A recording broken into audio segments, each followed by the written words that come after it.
माधव जी गुरुग्राम से। श्री हरिवंश।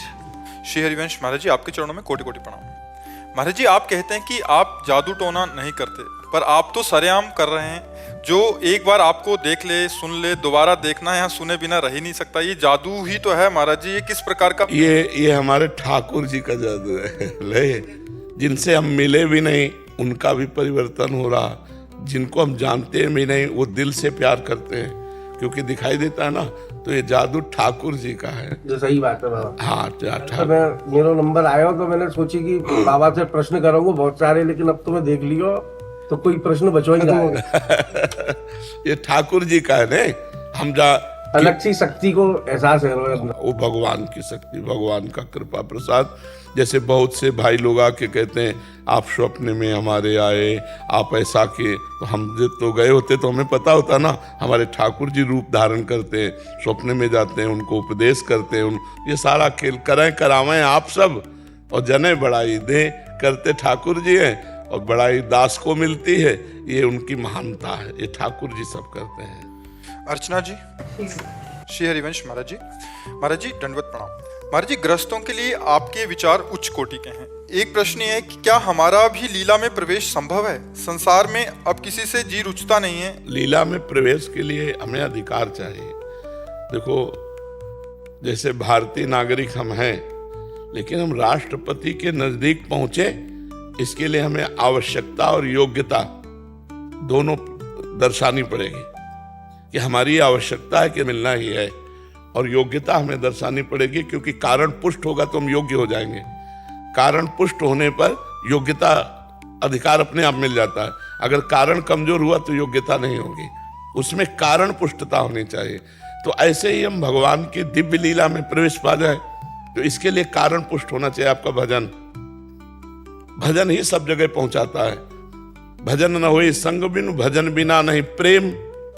चिन्हू भजन छाणिए, धरिए याध्रु नेम। यदि हम निरंतर नाम जप कर रहे हैं तो हमें कभी कभी रोना आने लगेगा प्रभु के प्रति, और वो रोना धीरे धीरे प्रेम में बदल जाएगा, और वो प्रेम धीरे धीरे इतनी प्रबल आसक्ति में बदल जाएगा कि हम उनके चिंतन के बिना, उनके नजदीकी अनुभव किए बिना रह नहीं सकते। प्रेम दूरी बर्दाश्त नहीं करता, बस वो धीरे धीरे लीला में पहुंचा देगा। पहले हम लीला चरित्र खूब सुने, खूब नाम जप करें, और अपने शरीर के सुख भोगों से बचें, नहीं तो शरीर आसक्ति बनी रहेगी। हम जिसका प्रयोग करते हैं वो प्रिय लगने लगता है, और जिसका प्रयोग नहीं करते धीरे धीरे उससे राग खत्म हो जाता है। तो शरीर ही मेन है जो हमें जन्म मरण के चक्र में फंसाता है, और शरीर ही है जो मुझे जन्म मरण से मुक्त कर सकता है। अगर मानव शरीर न मिले तो मुक्ति का कोई चांस नहीं।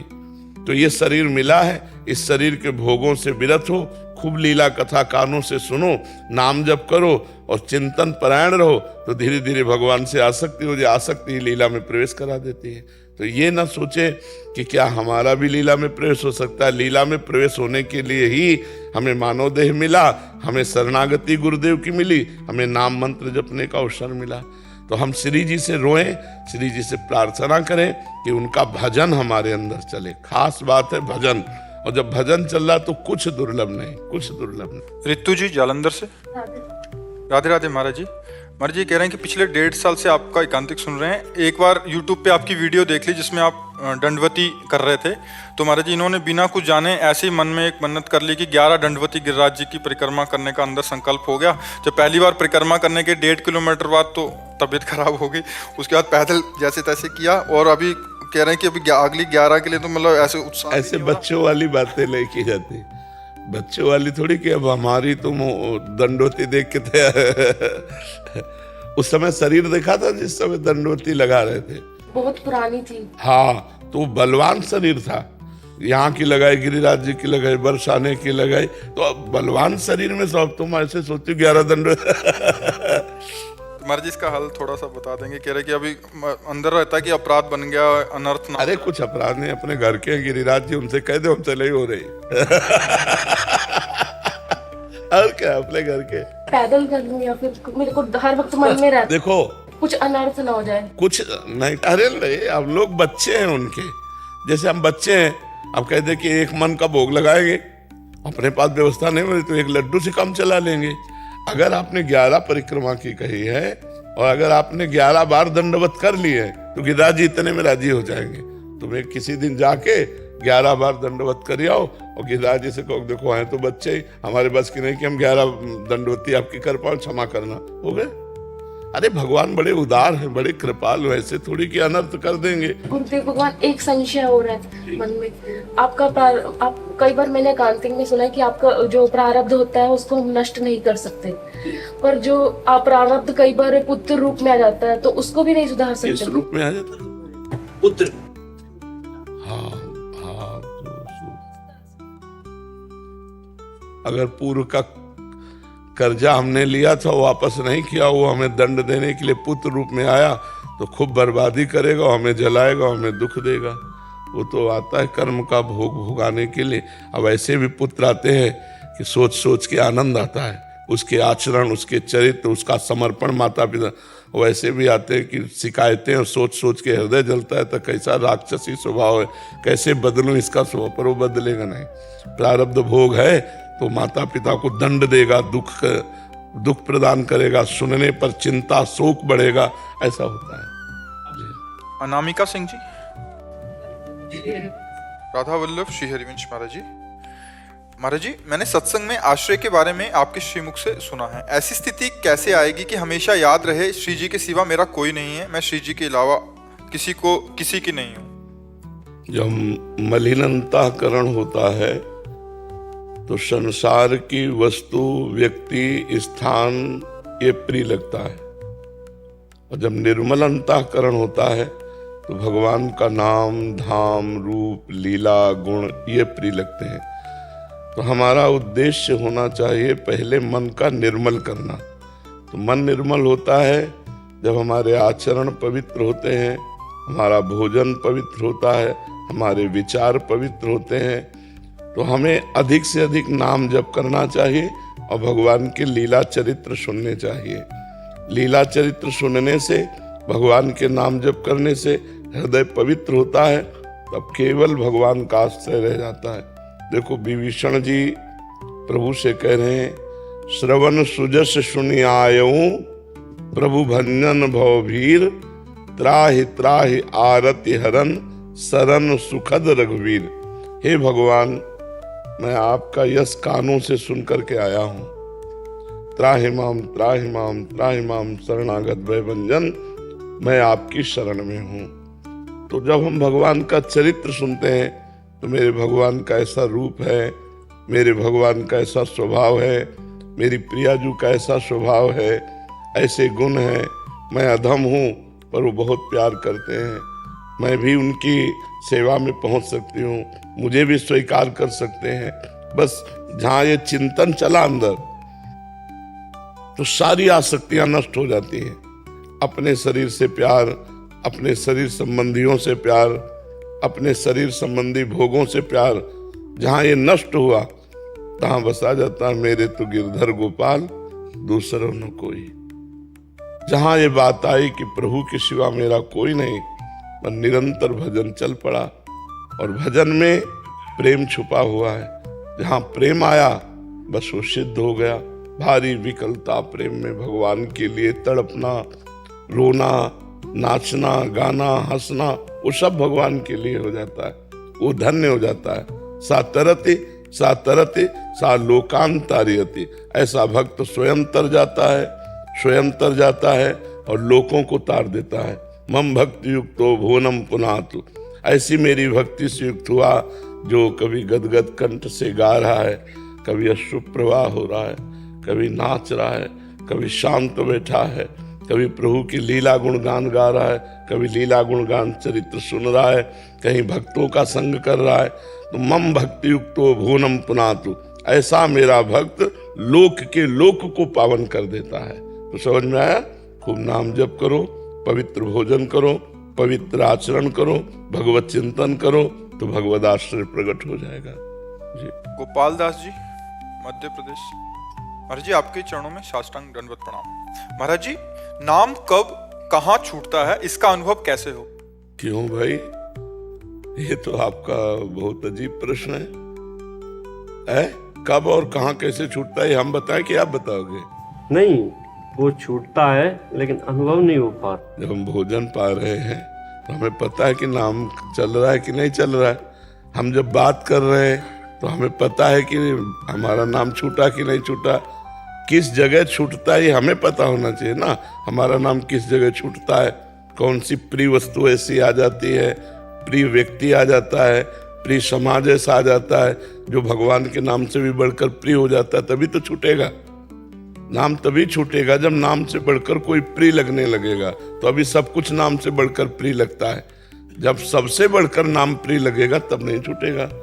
इन स्थानों पर ध्यान दो। किसी से मिलने के समय, अच्छा भोजन पाने के समय, जब हम बातचीत करते हैं तब छूटने का, या हम कोई तन्मयता पूर्वक काम करते हैं तो काम करते समय छूट जाता है। वो जगह पकड़ो जहाँ जहाँ छूट जाता है, वहाँ बीच बीच में नाम जप कर लो और उस कर्म को भी भगवान को समर्पित कर दो तो नाम चलने लगेगा।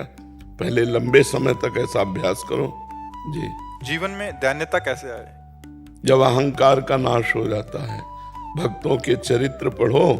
जब हम महान महान भक्तों के चरित्र पढ़ते हैं तो अपनी भक्ति का भी अहंकार नष्ट हो जाता है कि कहाँ मेरी जरा सी भक्ति राई के समान और कहाँ इनकी भक्ति पहाड़ के समान। तो हमारा अहंकार जब अहंकार गलित होने लगता है तो सब में भगवान का भाव होता है। जब सब में भगवान का भाव आता है तो अपने में दैन्य भाव आ जाता है, और जब दैन्य भाव आ जाता है तो भगवान का लाडला भक्त बन जाता है। यही दरबार दीन को आदर रीत सदा चली आई। भगवान के दरबार में सदैव दैन्यता का ही आदर है, अहंकार का तिरस्कार है। दैन्यता, ये दैन्यता भगवान की कृपा से आती है, पर इसका साधन विशेष है भक्तों के चरित्र सुनना, भक्तों की चरण रज माथे पे लगाना और भक्तों की बातें मानना। इससे हमारे अंदर दैन्यता आ जाएगी। भक्त संग से सब अहंकार का नाश हो जाता है। तिनकी संगति रहत जाति कुल मद सब नंसई, संतत सेवक सदा भजत जे श्री हरिवंशई। जो हा हरि रा राधा व वृंदावन सा सहचरी, जो वृंदावन में विराजमान सहचरियों के मध्य में श्यामा श्याम के रात दिन भजन में लगे हैं, ऐसे रसिक महापुरुषों की चरण रज, ऐसे रसिक महापुरुषों का संग, ऐसे रसिक महापुरुषों का आदेश उपदेश हमारे हृदय में दैन्यता प्रकट कर देता है, अहंकार का नाश करके।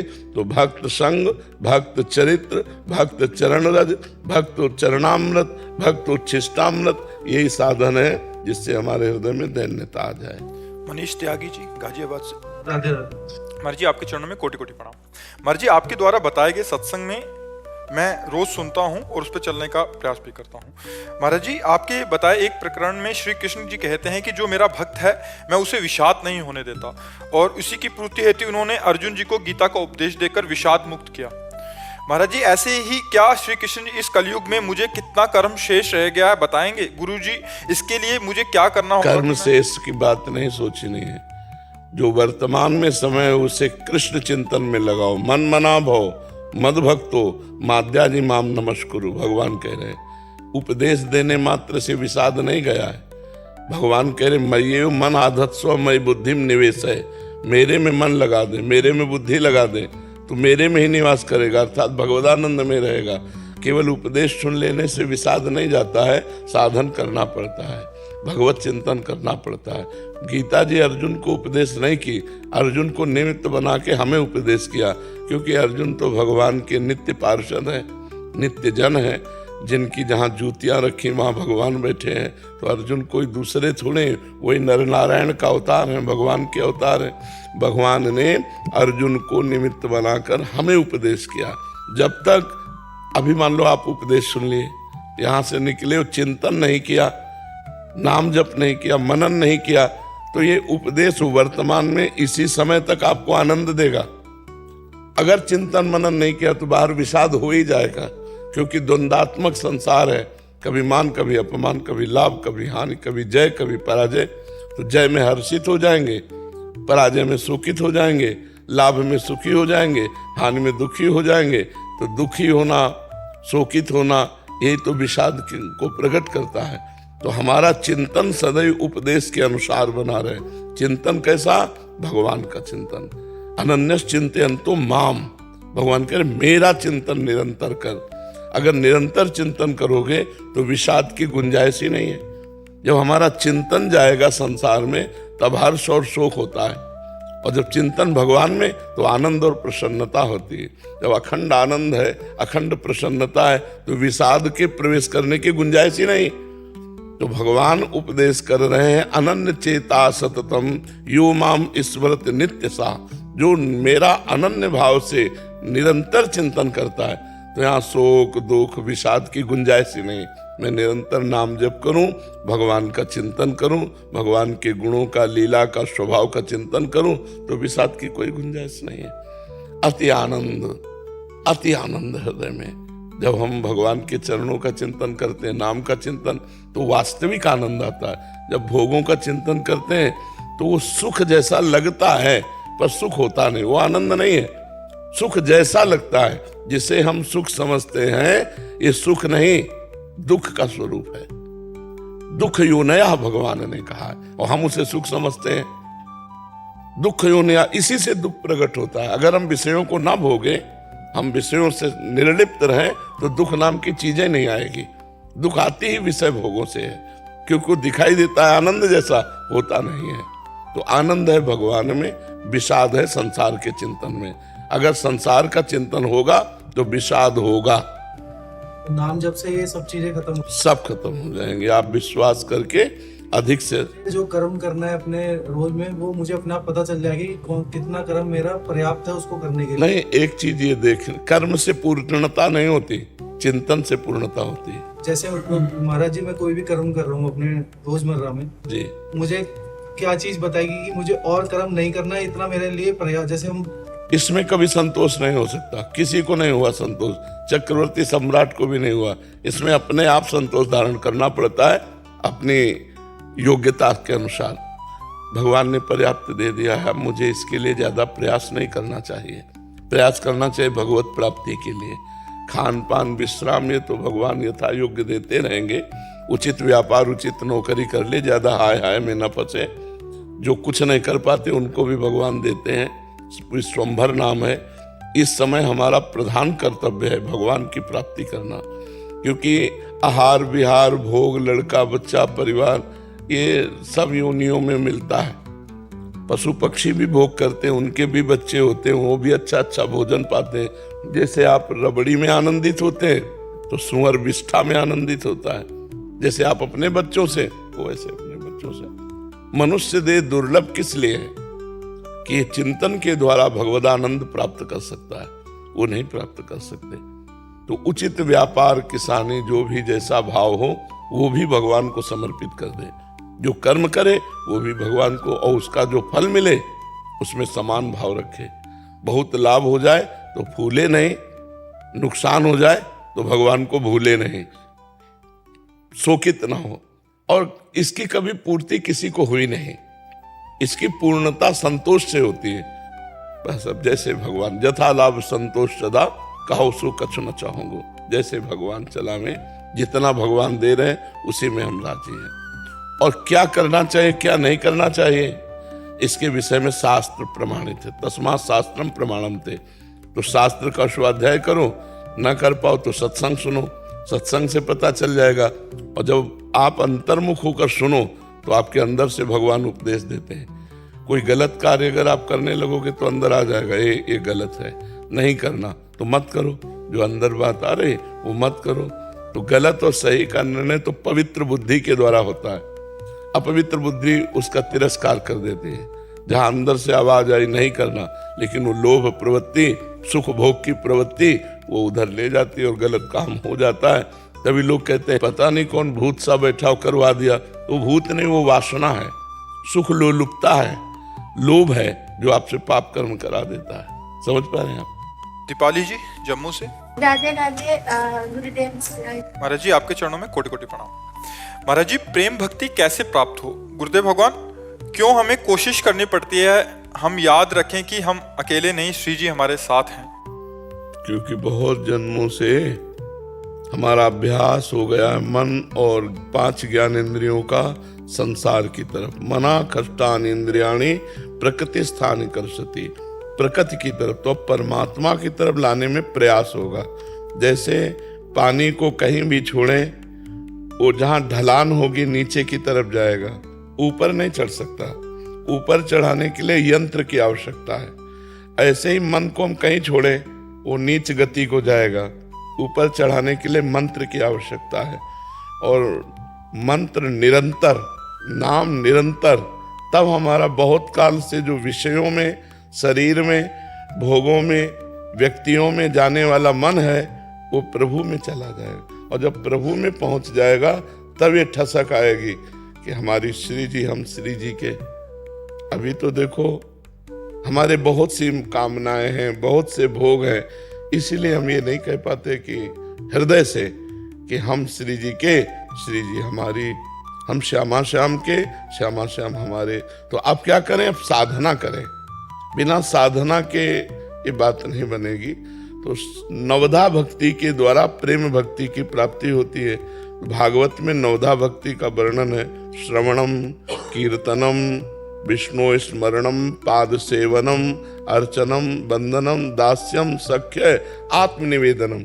ये 9 प्रकार की। आत्मनिवेदन के बाद प्रेम प्रकट होता है। अगर हम भगवान की लीला कथा सुने, उन्हीं के नाम कीर्तन करें, लीला कथा का कीर्तन करें, जप करें, उसी का स्मरण करें, अर्चन, वंदन, दास्य, सख्य, आत्मसमर्पण केवल प्रभु के प्रति करें, तो हमारा प्रेम हो जाएगा। नवधा भक्ति के द्वारा ही हम प्रेम लक्षणा दसधा भक्ति को प्राप्त करते हैं।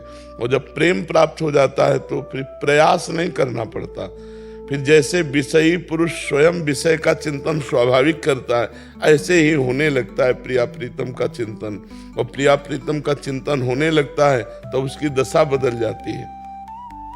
छिन छिन रुदन करंत, छिन गावत आनंद भरी, छिन छिन हार हसंत, ये जो कृपा हरिवंश की। छिन छिन बिहरत संग, छिन छिन निरखत प्रेम भरी, छिन जस कहत अभंग, ये जो कृपा हरिवंश की। थोड़ी थोड़ी देर में याद करके प्रभु को रोने लगता है। कभी प्रभु को अपने सामने देखकर नाचने लगता है, कभी उनके रिझाने के लिए गाने लगता है। ये दशाएं उसके हृदय में आने लगती है जब प्रेम भक्ति है। और फिर वो अपने प्रभु को संग देखता है। छिन छिन बिहरत संग, वो देखता है प्रिया प्रीतम हमारे साथ चल रहे हैं। और उनके यश का गान करके, नाच गा के हर समय वहाँ आनंद में डूबता रहता है। जो प्रेमी जन, उसे किसी व्यक्ति, वस्तु, समाज, कहीं कोई आसक्ति नहीं रह जाती।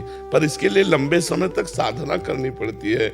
अपने चरित्र पवित्र रखे, जो हमारे आचरण हैं वो गंदे ना होने पावे, हमारा भोजन सात्विक हो, बिना भगवान को अर्पित किए हुए भोग ना पावे, खूब नाम जप करें, खूब कथा सुने, हर समय पवित्र रहें, तो हमें भगवत प्रेम रूपी प्रसाद प्राप्त हो जाएगा। और प्रेम से ही सानिध्य का अनुभव होगा। तो हमें कहना नहीं पड़ेगा कि हम श्री जी के, श्री जी हमारी। ये हमें अनुभव में आएगा कि हम श्री जी के, श्री जी हमारे।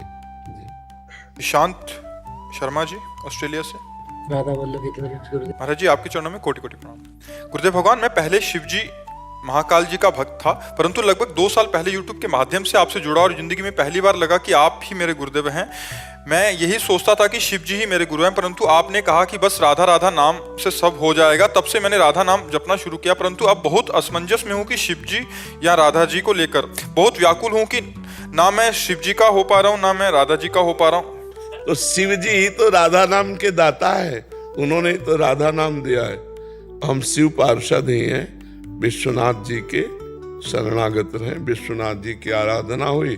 आज भी हम देखो प्रिया प्रीतम की सेवा में है, लेकिन हमारा अगर दूर से देखो तो त्रिपुंड अगर तो शिव ही पार्षद नजर आएंगे। तो ये मान लो कि शिव रूपी गुरु ने राधा नाम रूपी रस हमको दिया, तो संशय नहीं रह जाएगा, परेशानी नहीं रह जाएगी। गुरु शिव है, शिव ही गुरु है, कभी जीव गुरु थोड़ी हो सकता है, शिव ही गुरु होता है। तो मान लो कि शिव और सर्वत्र शिव है, तो शिव रूपी गुरु ने हमको राधा नाम रूपी अमृत दान किया, तो संशय नहीं रह जाएगा। जब शिव गुरु हैं और गुरु ने राधा नाम दिया, तो फिर उसमें संशय क्या रह जाएगा? गुरु के वचनों में संशय थोड़ी होता है। तो ये तुम अभी जो 2 मान रहे हो कि राधा नाम अलग और शिव जी अलग, और श्री जी को गुरु मानते थे, अब श्री जी को कैसे माने? तो शिव जी ही श्री जी है और श्री जी ही शिव जी है। बिल्कुल भ्रम मत रखना, है ना। और गुरु रूपी शिव ने, शिव रूपी गुरु ने हमें राधा नाम अमृत दिया। बस निहाल हो यही जाओ। चाहिए था कि आप एक नाम दे दो। हाँ, राधा राधा राधा, खूब मस्त रहो, खूब जपो, अच्छे आचरण वाले बनो, दूसरों का उपकार करो और नाम जप करो, इसी से सब हो जाएगा। सूरज शर्मा जी धौलपुर से। राधा वल्लभ श्री हरिवंश महाराज जी, गुरुदेव भगवान, हमारा परिवार द्वारा वर्षों से शंकर भगवान की पूजा की जा रही है। श्री महादेव मंदिर की पूर्व से सेवा प्रदान की हुई है। पारिवारिक जन त्रिपुंड स्वरूप लगाने के लिए दबाव बनाते हैं। मंदिर की सेवा भी करनी है, अपने स्वरूप को भी बचाए रखना है। गुरुदेव भगवान, ऐसे में उपाय बताएं। तो शिव जी इससे ज्यादा प्रसन्न होंगे। हनुमान जी रूप में शिव जी तो राम जी के चरण पकड़े बैठे हैं, नहीं बैठे? शिव जी के माथे पे जो गंगा जी है वो क्या है? भगवान श्री हरि का चरणामृत है। गांगम वारि मनोहारि मुरारि चरणच्युतम त्रिपुरार शिरश्चारि पापा पहारि पुनातमाम। गांगम वारि, जो गंगा जी है वो क्या है? मुरारि चरणच्युतम, भगवान श्री कृष्ण का चरणामृत है। तो महादेव जी दृष्टि से भी रोक सकते थे गंगा जी को, लेकिन सर झुका दिया, जटा खोल दी और पूरी गंगा जी को जटा कटा संभ्रमम भ्रमण नीलम पर निर्झरी विलोलवी चिवल्लरी विराजमान मूर्धनी। तो हमें ऐसा कैसे? शिव आराधना के फल से तो तिलक मिला है, भगवान के दास, सत्तु का श्री जी के दास, इससे महादेव जी और प्रसन्न होंगे। गुरुदेव, उन्हीं के आश्रय से सब कुछ मिला। हाँ, वर्षों से पूजा है। बिल्कुल बिल्कुल। लेकिन जो हमारे परिवार के चाचा, अज्ञानियों की बात थोड़ी माननी चाहिए। जा पर कृपा न करें पुरारी, सो न पाओ मुनि। तुम लोग तो क्या जल चढ़ा देते होगे, फूल माला चढ़ा देते होगे, 10-5 मिनट आधा घंटा बैठ जाते होगे, पूरा रात दिन जीवन शंकर जी को दिए हुए थे, तब ये मिला है। आप क्या समझते हैं? जा पर कृपा न करें पुरारी, सो न पाओ मुनि भगत। हमारे घाटों में पड़े रहते थे, केवल उन्हीं के सहारे, रात दिन केवल उन्हीं का चिंतन, तब फल मिला वृंदावन धाम प्रिया प्रीतम के चरणों की आराधना। श्यामा श्याम के चरणों की प्रीति ऐसे थोड़ी मिल जाती है। सुभाष वैरागी जी, रामनगर जी। राधा वल्लभ श्री हरिवंश गुरु जी। महाराज जी, आपके चरणों में कोटि कोटि प्रणाम। महाराज जी, आप कह रहे हैं कि इनके गांव में एक मंदिर है, वहाँ एक संत भगवान रहते हैं जो पूरा साल बाहर नहीं निकलते, कुटिया में ही भजन करते हैं। साल तक पूजा पाठ करने के बाद जब वो कुटिया से बाहर निकलते हैं, सोच स्नान रात को उठते हैं जी लेट। रात्रि में करते होंगे सोच स्नान। हाँ, कुटिया से बाहर निकलते तो पागल वाला रूप बना लेते हैं, किसी से पैसे छीन लेते हैं तो किसी दूसरे को दे देते हैं। ना उनके पास कुछ फोन मकान कुछ अपना नहीं। संतों की अलग अलग रहनी है। ये मार्गदर्शन चाहते हैं कि वो किस कोटि के संत हैं। देखो, साल 2 साल में पागल सा रूप बना लेते हैं जी, जैसे नगन आड़ना, सबको गाली देना, जो कुछ बोलते हैं वो सच हो जाता है। हाँ, ऐसे संतों के ऐसे लक्षण पाए गए हैं। कुछ ऐसे संत होते हैं जो आचार्य कोटि के होते हैं। आचार्य कोटि का आपको एक एक आचरण शास्त्र सम्मत मिलेगा, बिल्कुल आपको सब कुछ समझ में आएगा। और कुछ होते हैं अवधूत कोटि के, कि समझ में नहीं आएगा कि साधु भी है कि पागल है। वैसे में नहीं आता जी। हाँ, तो वो अवधूत कोटि के महापुरुष होते हैं, उनमें कोई कमी नहीं होती, पर वो ऐसे जानबूझ करके पागलों जैसा आचरण, क्योंकि शास्त्र आदेश करता है। आज गांव के पागल करने लग जाते हैं उनको। हाँ, ऐसा है। वहाँ लगा रहते हैं, कभी बाहर, कभी जीट रोड के बीच में जैसे गाड़ी चल रही है, बीच में से ऐसे घूमते हैं। हाँ, अलग अलग कोटि के। अपने को चाहिए कि बच के रहे और उनको, उनकी निंदा न करे, उनके प्रति भगवत भाव रखे। ऐसे 2 प्रकार के महापुरुष पाए जाते हैं, एक आचार्य कोटि के और एक होते हैं अवधूत कोटि के।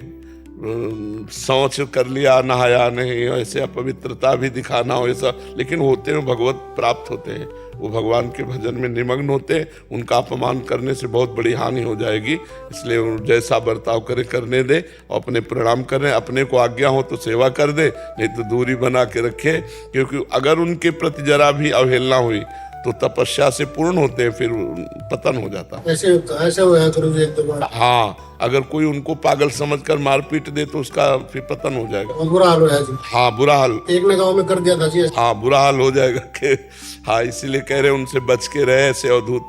और जो आचार्य कोटि के होते हैं उनसे बुरा हाल नहीं होगा, क्योंकि वो अगर आपसे गलती भी हुई तो क्षमा कर देंगे, लेकिन वो महापुरुषों का अगर अपमान हो गया तो उनको क्षमा करने की जरूरत नहीं, उनकी शक्ति आपका नाश कर देगी। वो पागलों जैसा व्यवहार करना, आचरण करना, ऐसे हमने संतों को देखा है। अलग अलग कोटि के संत होते हैं, तो संतों से लेना ही चाहिए। क्या ज्ञान लेना चाहिए, कृपा लेनी चाहिए। मान लो मार रहे हो आप, ऐसे किए हो तो आपको दे रहे हैं, अपना तप दे रहे हैं, अपनी भक्ति का तेज दे रहे हैं, आप पलट कर जवाब ना दें उनको। जी राधे राधे महाराज जी। महाराज जी, मैं आध्यात्मिक ऊर्जा के द्वारा लोगों के सांसारिक जीवन को बेहतर बनाने का प्रयोग करती हूँ। महाराज जी, इनका ये प्रश्न है कि बचपन से अभी तक मैं भगवान के प्रति और भगवान के नाम से बहुत भावुक हो जाती हूँ, चाहे भजन हो, नाम जप हो। जब राधा नाम करती हूँ तो अकेले ही हाफ के रोती हूँ, रो के आंखें अच्छा सूज है, जाती हैं, अच्छा है। रात तक नींद नहीं आती। लेकिन आप सांसारिक लोगों को भागवतिक ऊर्जा से कैसे परिवर्तित करते हैं?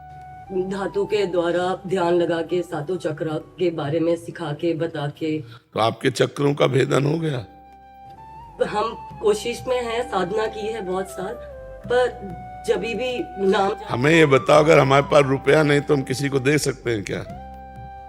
तो पहले हमारे पास संग्रह होना चाहिए, पहले हमारे पास धन होना चाहिए, तब तो हम दूसरे को दे सकते हैं। तो आपके पास क्या भागवतिक ऊर्जा है? ऊपर वाले की, मेरे पास गुरु है, गुरु ने शिक्षा दी है, तो उससे बच्चा नाम जप करो, अपना कल्याण करो, नाम जप करो, अपना कल्याण करो।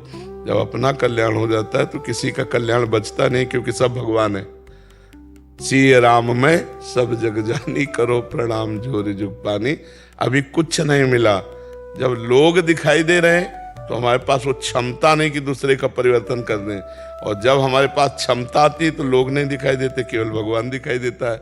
वासुदेवा स्वरमित सा महात्मा सुदुर्लभा, सब जगह अपने प्रभु को देखता है, वो क्षमतावान होता है, आध्यात्मिक ऊर्जा से संपन्न। और जब तक लोग दिखाई देते हैं तो मायाकृत दर्शन है, तो आध्यात्मिक शक्ति है नहीं, तो हम परिवर्तन क्या करें? परिवर्तन तब होता है जब सब में अपना भगवान दिखाई देता है। जो गुरु के पास ऊर्जा शक्ति वही सबके हृदय में, क्योंकि अखंड मंडलाकारम व्याप्तमेन चराचरम, मेरा गुरुदेव चराचर में व्याप्त है। जब सबके हृदय में भगवान है, सब भगवान के जन हैं, तो पूरा पावर जो तुम्हारे अंदर वही सबके अंदर है। तो हम क्या करते हैं कि अपने गुरुजनों से प्राप्त ज्ञान की बात हम सलाह दे सकते हैं, बस। हम इसलिए नहीं कह रहे कि हम आपको नीचा दिखा रहे, हम आपके इस भ्रम को हटाना चाहते हैं कि कोई ऊर्जा शक्ति नहीं है। हम दूसरे का सहयोग तन मन वचन से करें, यही ऊर्जा शक्ति हमें परमात्मा ने दी है कि हम वचन के द्वारा आपको सलाह दे सकते हैं, शरीर के द्वारा आपका सहयोग कर सकते हैं, मन से हम भावना बना सकते हैं आप सुखी रहो, आप स्वस्थ रहो, आपकी बुद्धि पवित्र रहे।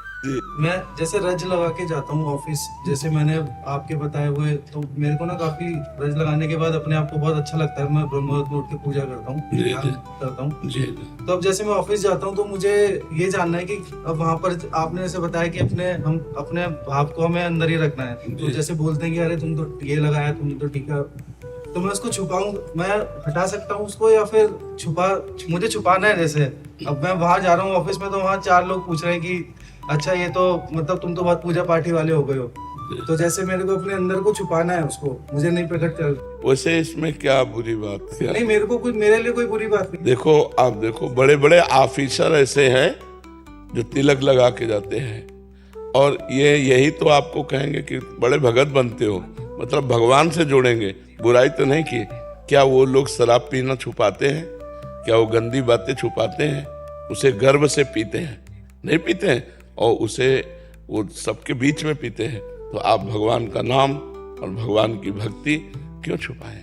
इस विषय में नहीं, वो छुपाने का मतलब है कि आप कितना नाम जप करते हैं। हाँ, आप क्या क्या करते हैं ये आपको बताने की जरूरत नहीं है। लेकिन हम जैसे तिलक लगाए तो हमारे भगवान का दासत्व है। तिलक लगा लिया होता है, जैसे मैंने पूरा यहाँ लगा लिया जी, तो कोई कुछ नहीं। ये ठीक है। जैसे ये लगाया ना तिलक, तो ऐसे अब जैसे बहुत नॉर्मल लगा हुआ है, पर लगा भी है और ऐसा है। अब इसमें यही कोई कहेगा कि तुम भक्ति करते हो क्या? बस चुप रहे, कोई उत्तर नहीं दिया। ऐसे कोई उपहास कर रहा, देखो तो बड़े भगत बन गए, तो कोई बुरा तो नहीं बोला। भगवान से हमारा संबंध है, उसी को कह रहे हैं कि भगवान के भगत हैं। तो अगर मान लीजिए मिटा दिया तो उससे कोई पाप तो नहीं होता है? नहीं, मिटाना नहीं।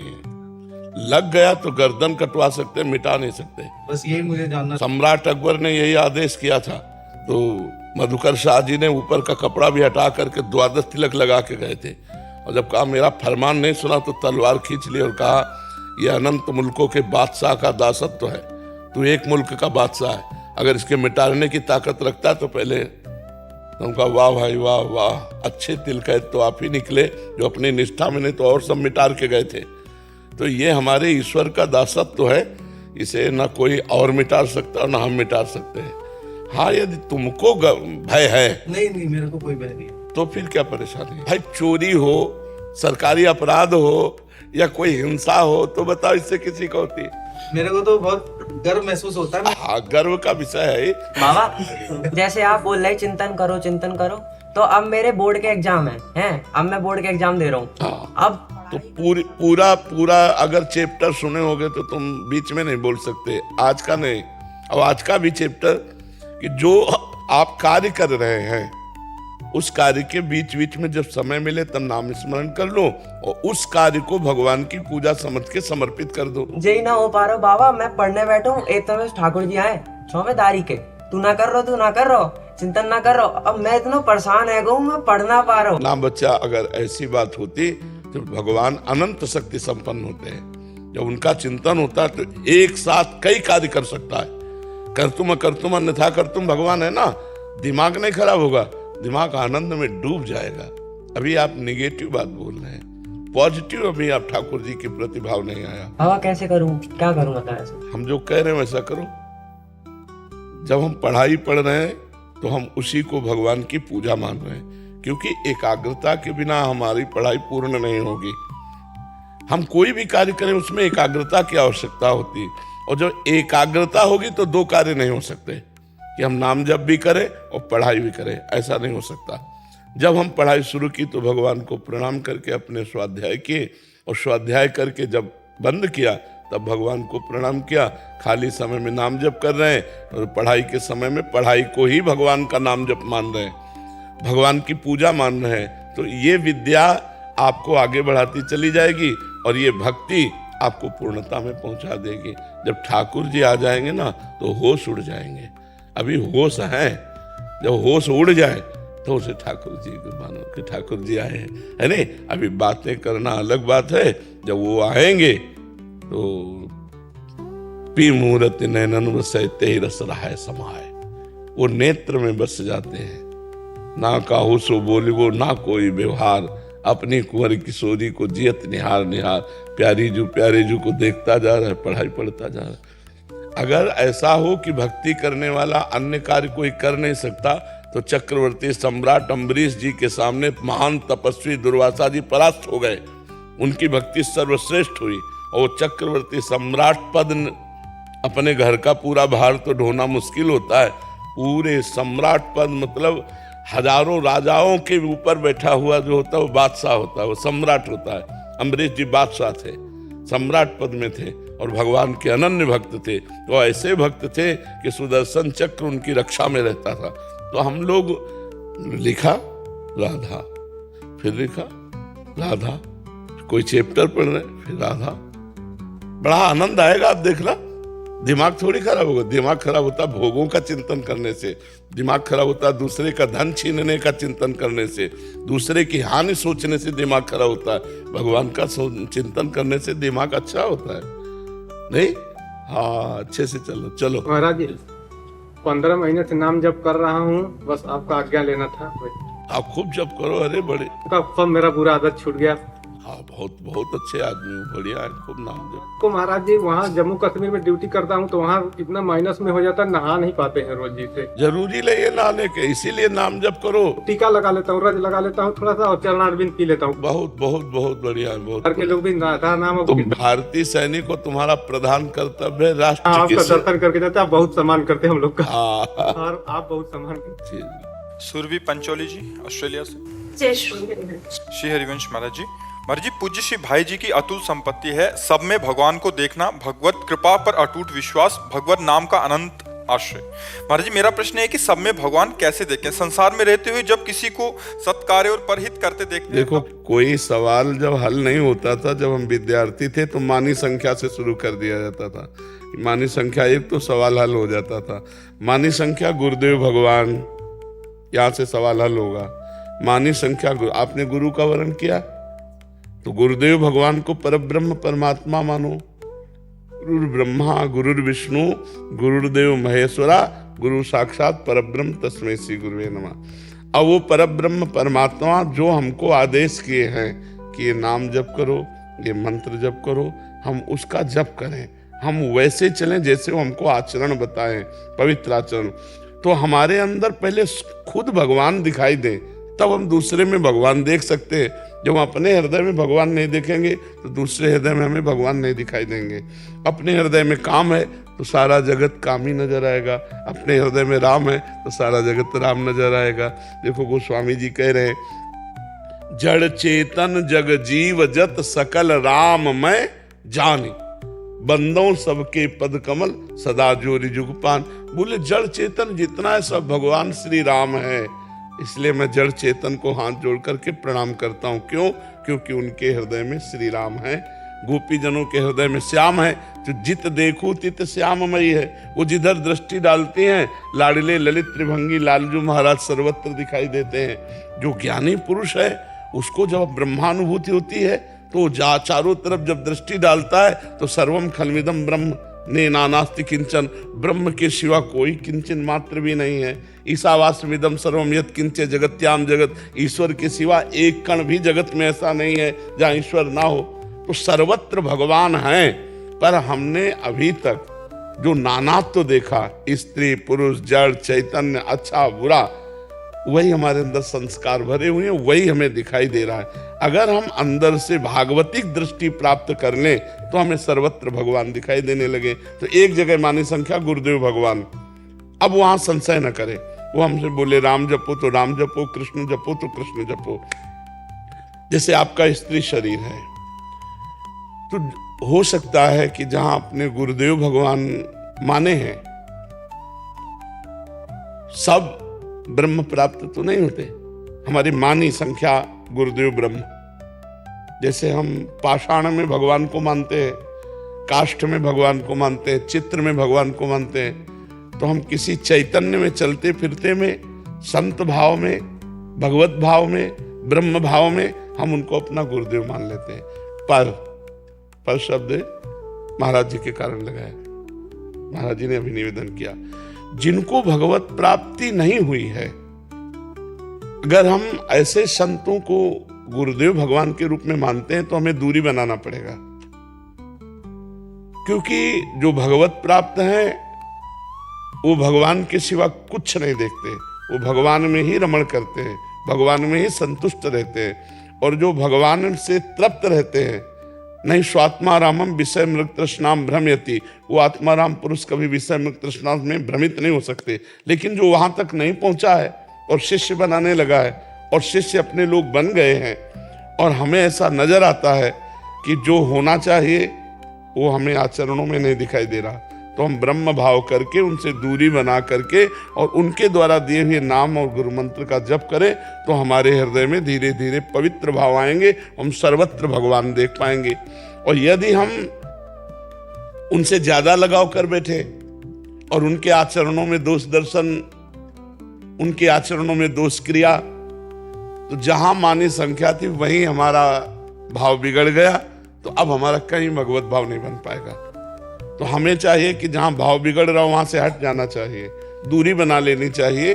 जैसे स्त्री शरीर है तो हम कई बार प्रार्थना की है कि हम जहां देखें कि हमारे भगवान, दृष्टि से पता चल जाता है, भगवान ने दृष्टि दी है माताओं बहनों को कि हम जैसा आपकी तरफ देखेंगे तो आपको एक सेकंड में पता चल जाएगा।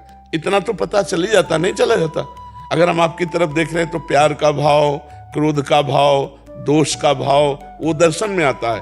तो यदि ऐसा कहीं दर्शन आने लगे कि जिनसे हम जुड़े हैं वो भगवान के आनंद में मस्त न रहकर विषय आनंद की तरफ आकर्षण होते हैं, इसका मतलब कच्चा है, अभी पक्का नहीं हुआ।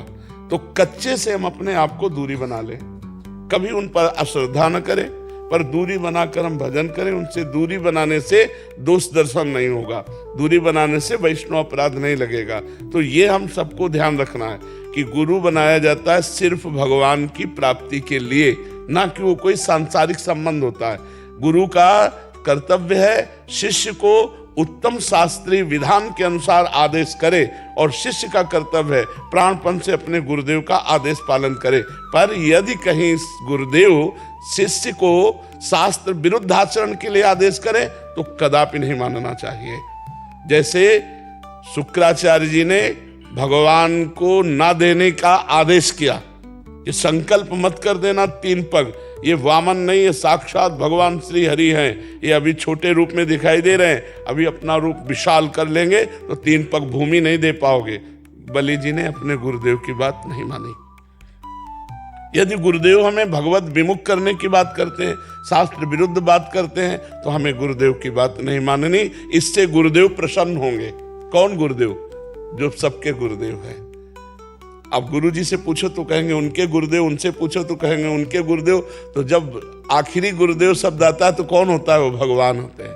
भगवान होते हैं ना, भगवान आपसे प्रसन्न हो जाएंगे और गुरु के संबंध का जो हमें लाभ मिलना चाहिए वो हमें मिल जाएगा। हमारा कर्तव्य होना चाहिए कि हम जिससे जुड़े हैं अपने आचरणों को सुधारने के लिए जुड़े हैं, भगवान की प्राप्ति के लिए जुड़े हैं, ना कि आचरण भ्रष्ट होने के लिए जुड़े हैं। अगर हमें कहीं भी ऐसी हरकत नजर आवे, चाहे साधु समागम कर रहे हो या गुरुदेव का संग कर रहे हो, कि गुरुदेव या साधु समागम से हमारे प्रति दर्शन गलत है, हमारी प्रति चेष्टा गलत है, हमारे प्रति भाव गलत है, तो वहां निंदा न करे, वहां प्रणाम करे और दोबारा न जाए। और जो उनसे नाम मंत्र मिला है वो जपे, और जहां सत्संग मिले वहां सत्संग सुन ले और भगवान की तरफ चले तो भगवत प्राप्ति हो जाएगी।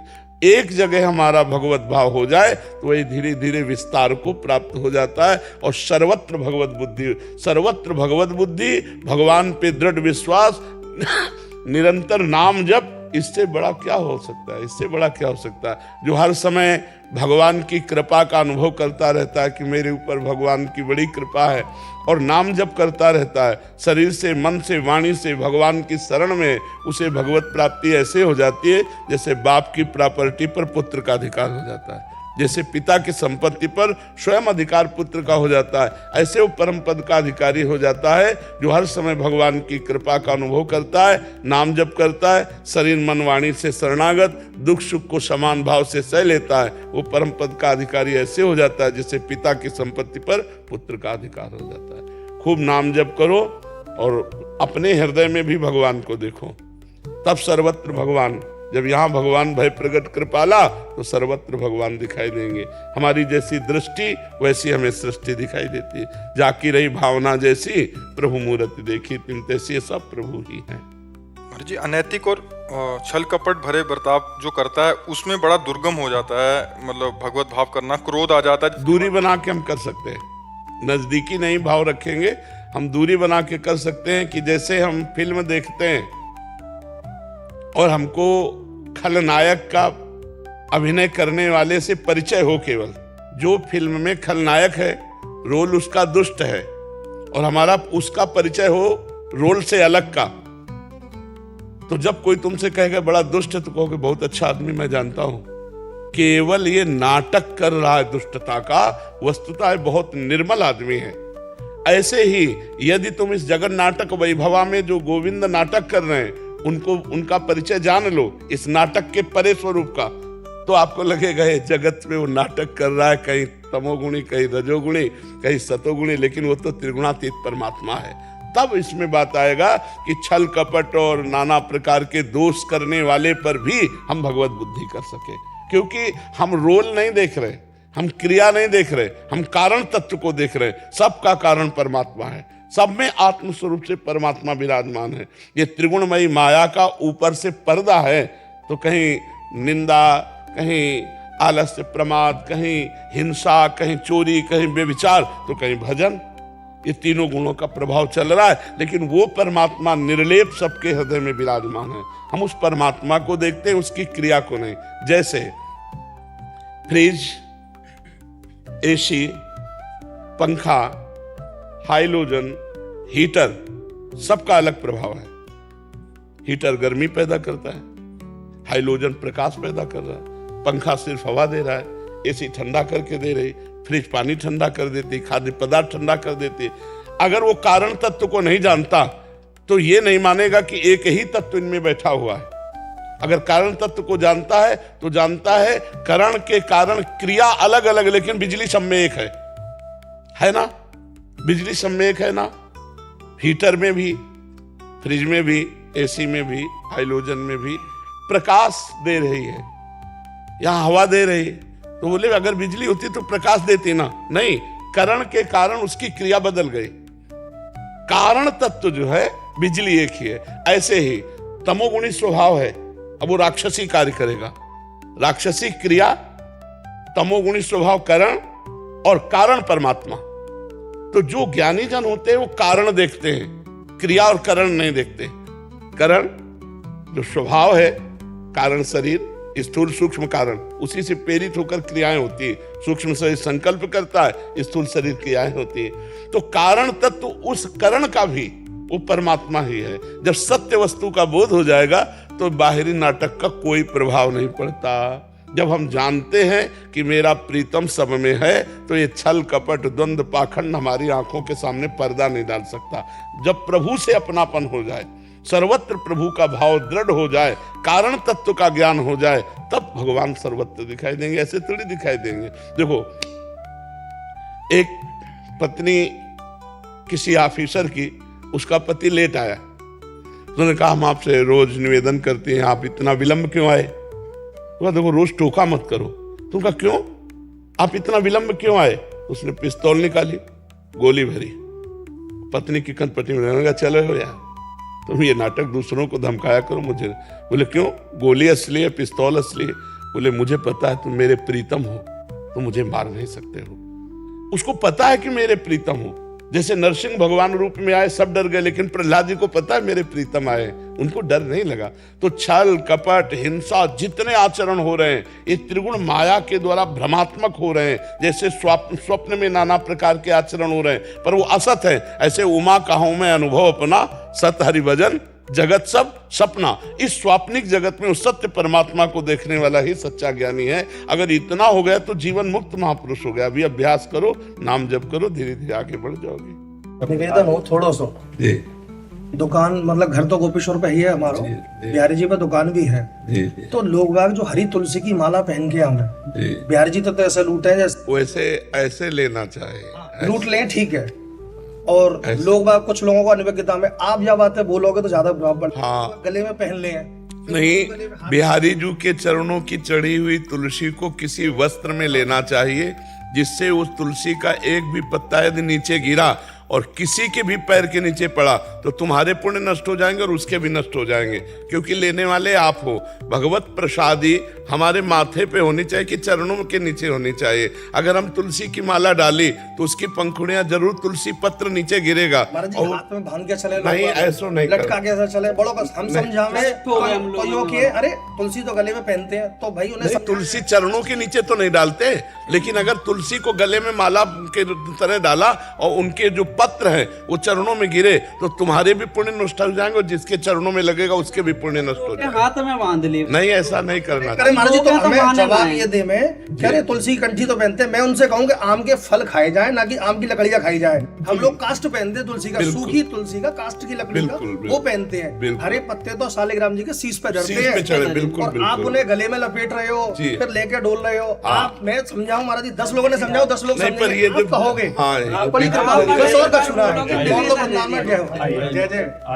श्री वृंदावन श्री हरि। जय जय श्री वाहेगुरु का खालसा, वाहेगुरु जी की फतेह। जय जय श्री जी का प्रसाद, जय जय वाहेगुरु जी का खालसा, वाहेगुरु जी की फतेह। जय हो सतगुरु प्रसाद, थोड़ी आशीर्वाद दासित करना है। बस निरंतर नाम सुमिरन चलता रहे, एक क्षण के लिए भी चित्त वृत्ति संसार का स्मरण न करे, वाहेगुरु के स्मरण में मगन रहे। यही हमारे वेश धारण करने का, यही हमारे सतमार्ग में आने का उद्देश्य है। एक क्षण भी तार न टूटे, चाहे शरीर सुख में हो या दुख में हो, हमारा चिंतन भागवतिक नहीं छूटना चाहिए। बड़े से बड़ा कष्ट गुरुजनों को दिया गया, लेकिन उन्होंने वाहेगुरु का चिंतन नहीं छोड़ा। उन्होंने विरोध को विरोध नहीं माना, कृपा मानी। तेरा किया मीठा लागे, कृपा मानी तभी तो मीठा लगेगा। अगर विरोध मानेंगे तो मीठा नहीं, कड़वा लगेगा। लेकिन उनका किया तभी मीठा लगा जब कृपा मानी। हर दुख सुख को हम उनकी कृपा मानते हुए निरंतर ऐसे स्मरण में मगन रहे। एक तार अव्याव्रत भजनात्, अखंड भजन, कि हम सोते चलते उठते बैठते खाते पीते वाहेगुरु में ही रहे, एक क्षण के लिए भी उनसे ना हटे। यही हमारी साधना है और इसी साधना से हम पार हो जाते हैं। बहुत समुद्र से पार होने का सुदृढ़ जहाज नाम है। जो नाम रूपी जहाज में बैठ गया वो इससे पार हो गया। नानक नाम जहाज है, चढ़े सो उतरे पार। जो नाम में चढ़ गया, नाम में चढ़ जाने का तात्पर्य क्या है? एक क्षण भी नाम का विस्मरण ना होना। नाम का विस्मरण हमारी सबसे बड़ी हानि, हमारी सबसे बड़ी विपत्ति, हमारी सबसे बड़ी प्रमाद स्थिति। जिस समय हम वाहेगुरु के चिंतन से रहित है, हर समय उनका चिंतन होता रहे। वाहेगुरु जी का खालसा, वाहेगुरु जी की फतेह। ਨਰਕ ਜਾਵੇ ਨਿਹਾਲੋ ਜਾਵੇ, ਸ਼ਹੀਦਾਂ ਸਿੰਘਾਂ ਦੇ ਚਰਨਾਂ ਨੂੰ ਭਾਵੇ। ਸਤਿ ਸ੍ਰੀ ਅਕਾਲ।